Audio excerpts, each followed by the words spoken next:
Dans le contexte de la médecine esthétique, l'utilisation de la toxine botulique s'est imposée comme une technique clé dans le traitement des rides dynamiques et l'harmonisation du visage. Il existe plusieurs formulations autorisées pour une utilisation esthétique, les plus reconnues en Espagne étant Vistabel, Onabotulinum toxina, Azalure, Abobotulinum toxina et Bocuture, Incobotulinum toxina.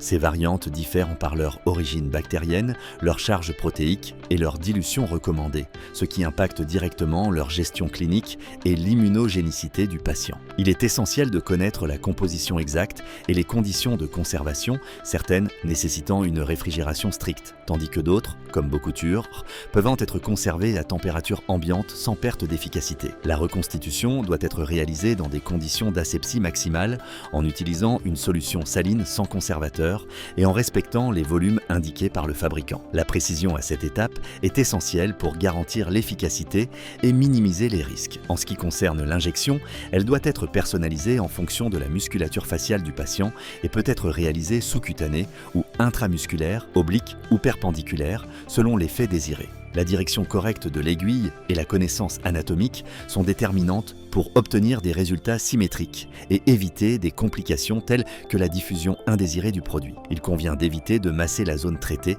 et de ne pas appliquer de produits topiques immédiats d'après la séance. Le professionnel doit sélectionner la dose appropriée par point d'injection et appliquer une technique uniforme pour maximiser la régularité des résultats. Les recommandations post-traitement incluent de ne pas se coucher dans les premières 4 heures, d'éviter le massage de la zone pendant 24 heures et de gesticuler modérément dans les 2 premières heures pour optimiser la fixation de la toxine. L'effet n'est pas immédiat. Il progresse progressivement et atteint son pic à 15-30 jours, avec une durée moyenne de 4 à 6 mois. L'intervalle minimum entre les applications doit être rigoureusement respecté pour éviter les résistances et les effets indésirables. La pratique clinique sécuritaire nécessite précision, mise à jour constante et une approche individualisée centrée sur la réponse et l'anatomie de chaque patient.